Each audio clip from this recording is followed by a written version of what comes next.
established rich coming right back at you. And this right here is about business, loyalty, and what happens when numbers override history. We talking about Boosie and we talking about Vlad. And we talking about a split that feels amicable until you look closer. Now let's start with the announcement. I ain't do Vlad no more. We couldn't come up with a agreement. He ain't want to pay me. I wanted $5,000 more than he wanted to pay me. He didn't want to pay me, so I think I'm gonna make more money doing it this way. And I'm editing my interview now. Right there, Boosie makes it clear that he's moving on and building his own platform. No extra drama, just a decision to bet on himself. But the internet turned it into beef, so he addressed it again. Hey, y'all on social media trying to make this like it's a beef between me and Vlad, bro. Like, that's my motherfucking guy, bro. Like, I can call Vlad right now, bro, and we'll laugh about shit, bro. Like, me trying to find a, better way to make more money out of my interviews. I'm a hustler, bro. Like, if two people can't agree on something, that's what people do. Like, it's nothing, man.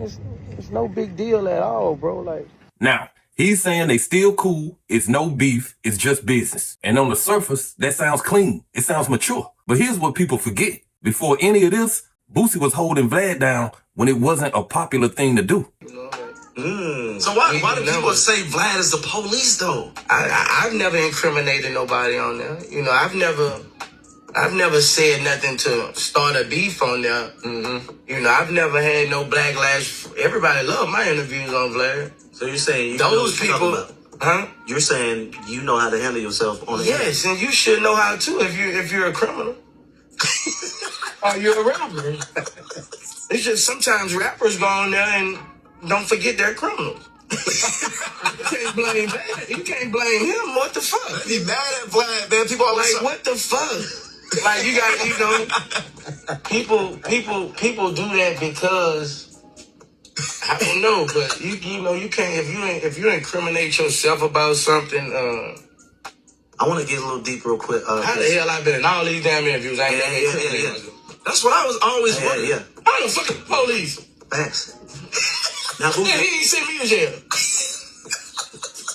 Now, Boosie, I want to ask you this question. It's a little I been eating with this man a million times. Eating steak at the table, shit all around it, weed, everything. Why you send me to jail? God damn, man. Hey, listen, look. The same motherfucker won't talk of that shit. They want a VladTV interview right now.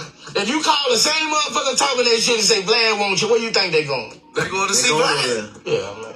Leave me alone. Leave y'all. Hey, I know.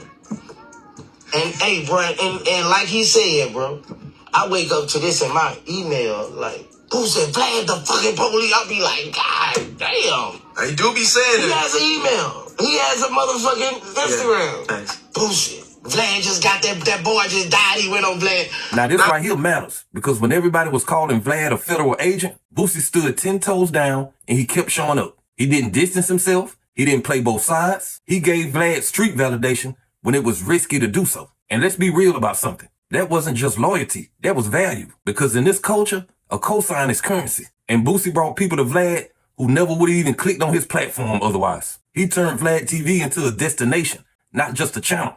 Now keep that in mind, because now Vlad comes out with his response. Exactly accurate. So, I wasn't going to put any of this out there, but because he started putting out numbers out there and people started going, oh, Vlad being cheap, why is it only 5,000? You could pay him that, not knowing the whole picture. So I'm going to lay out the whole picture for everyone just to explain what exactly is going on. So when I called Boosie, like I said, the fee had always been 25,000. He said, I want 40,000. And I'm like, fam, I can't do 40,000. That's just putting me in the hole in a situation like this. He's like, well, I'll go as low as 35. And I'm like, man, listen, I might be able to do 30 after I run the numbers, but 35 is definitely out of the question. But let me go ahead and run my numbers and actually see what's going on. So I went back and I looked through the last, 5 or 6 interviews, and I looked, and the profit margin on each of these interviews was around $10,000. So I showed him the numbers. I sent him a spreadsheet showing him my back end numbers. And I'm like, bro, the most I could do is 25. You're asking for 35. your traffic has been dipping over the years. You've gone from about 6 million to about 5.5 to about 5 and some change.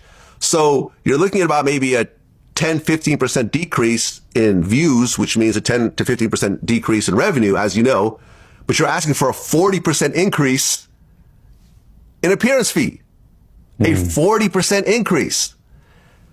It doesn't make any business sense. Now, Vlad is saying it wasn't just a $5,000 issue. He's saying Boosie wanted a 40% increase from 25K to 35K. And he breaking it down like a businessman, talking about view counts dropping and how the math just don't add up. And listen, on paperwork, that makes sense. Business runs on numbers, profit margins. But here's why I disagree. Because Boosie ain't just content. Boosie is the draw. You're not just paying for views. You paying for who brings the people. And Boosie brought the people. Now let's take it a step further. Because what'll end up happening is, look, Boosie's already at home, right? He wakes up, he does the interview. There's no cost associated with him. And he was getting paid $25,000. I have to fly because I don't have a studio or a camera crew in Georgia, in Atlanta. So I have to hire a camera crew in Atlanta. I have to fly from LA to Atlanta. I have to get a hotel. I have to have all the costs associated with it. And then afterwards, I have to pay to get the video edited and pay my crew and everything else like that. And as you know, with YouTube, I'm taking all the risk because sometimes videos get demonetized, right? Especially when you talk about someone like a Boosie who has, you know, he swears, he's talking about a lot of edgy stuff. And at the end of the day, I'm taking 100% of the risk. So I'm like, listen, I cannot pay you $35,000 when I'm going to make nothing. Or maybe I'm even going to take a loss. Now Vlad starts talking about costs, production, staff, editing, everything it takes to shoot an interview. And again, that's real, but that's not the full story because you don't complain about costs when you know who generates the revenue. And that's the part that don't sit right. You breaking down the expenses, but you're not fully acknowledging the asset. And Boosie was the asset. He was consistent. He was controversial. He was entertaining. And most importantly, he was trusted by an audience that didn't trust you. That's not something you could just calculate on a spreadsheet. Now let's get into the core of this. This ain't really about $5,000. It ain't even really about 40%. This is about how you value somebody who helped you build your platform. Vlad looking at current numbers and Boosie is looking at loyalty and impact. Vlad is saying this is what you worth right now. Boosie is saying that's what I've been worth. And that's a fundamental difference because sometimes what somebody did for you early should change how you deal with them later. Now, I'm not saying Vlad should have paid it, but I am saying there was a better way to handle it. When somebody has been loyal to you, you don't just negotiate with them. You structure with them. You find a way that makes sense for both sides. You don't reduce it to just views and dollars because now it feels like you only value what you can measure. And loyalty ain't measurable. Now let's talk about Boosie's side again. DJ Envy. I haven't seen a video. I can't find it, but they saying that you saying I'm asking for too much money because I don't have the numbers on the platforms. Well, if I'm getting 25K from Vlad and I'm on that mother how many times a year?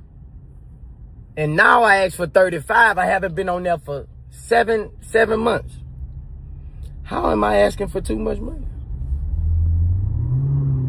On a year basis, I feel I saved him money. That's how I feel, and I told Vlad that. But for you to say that I'm asking for too much money, you're not looking at the yearly rate to what this yearly rate would be. And it don't matter if somebody richer than me. It don't matter if somebody got more numbers on their platform. Plenty of people that been on Vlad. A lot of times they still won't do the numbers Boosie do. Numbers and everything don't make you motherfucker. I'm Boosie, nigga. I'm different. You know? But just think about that. 25, 6, 7, 8 times a year. And it's been 7 months and I haven't done an interview and I asked for 35. That's why we feel we couldn't come to agreement. And also, why you think a lot of motherfuckers VladTV? Let's be honest, bro. Like, let's be honest. Who turned you up on VladTV, man? Who watch over and over again? Like, you know, like our connection, like, bro, come on, bro. Come on, bro. When you talk about interviewing and you bring Boosie name up, you bring VladTV name up. When you talk about Vlad interviewing somebody, you bring Boosie's name up. So Envy, I feel you wrong on that. I feel you wrong. You can call me the Breakfast Club and we can have it out. I will make you understand. Envy, you know why I ain't got the numbers on the platform. Because these billionaires always take my platform. You had them on your show. You know. You know why. Official Boosie had 13 million. 6 years ago. 7 years ago. What would I have now? In 2026? This might be the best move he has ever made because now he controls everything. His voice, his platform, his money, his direction, his schedule. And for years, people been saying he don't need Vlad. They was watching Vlad for him. But let's not get it twisted. Owning your own platform is harder than being a guest. Now you got to build a machine, not just show up. And that's where we really gonna see how this play out. Now I'm gonna land like this. This was a business split, but it also was a value disagreement. Vlad valued the numbers, Boosie valued the history. And when those two things don't align, the partnership ends. But if you ask me, this was never about money. This was about whether loyalty still counts in business. And in this case, it didn't weigh enough. But hey, that's just my opinion. What's yours? Like, comment, subscribe, establish Rich. I'll be back with another one. Peace.